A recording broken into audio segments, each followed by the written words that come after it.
안녕하십니까. 만나서 반갑습니다. 제 이름은 JM입니다. Ayan nga mga ka-Jingu, what's up ulit sa inyong lahat. So bago muna tayo mag-umpisa mga ka-Jingu, panoorin niyo muna ito.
So, ayan nga mga ka-Jingu, wala na akong i-explain sa inyo.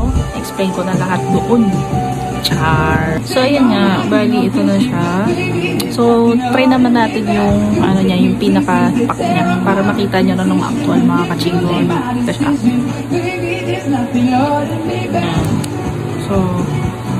So, dito nga pala, kinaganda rin pala dito. Ayan, kung makikita nyo mga ka-Jingu. Ayan.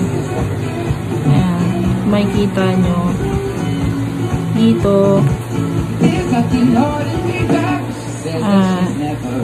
ito yung ano niya, yung close niya. Yan. Pag close siya, talagang wala kayong mahihipak dito mga ka-Jingu. Ito yung kinaganda sa kanya. Diba wala talaga siya. Ito naman siya kapag nasa mid. Yan. Nasa mid siya. Yan, nasa mid. Try natin.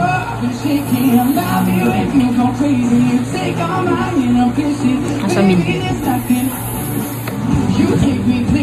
Punta naman siya ka-Jingu kapag nasa pulse. Okay. Ayan, pulse. Try natin.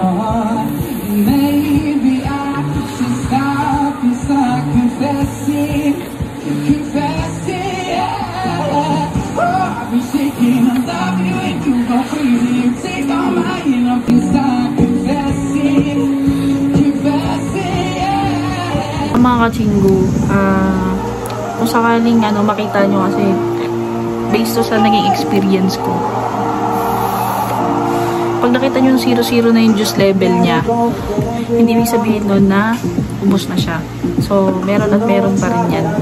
Ito mga ka-Jingu, tumatagal sa akin ng 15 days. Yes, 15 days siya mga ka-Jingu. Alright mga ka-Jingu, maraming salamat sa inyo. Sana nagustuhan nyo ang aking review dito sa ating Deadcat and Gig Bar. So, huwag nyo kalimutan mag-like and subscribe to my YouTube channel para updated kayo sa mga mga food. What? Bye! 親にはぐれたひな鳥もいつかは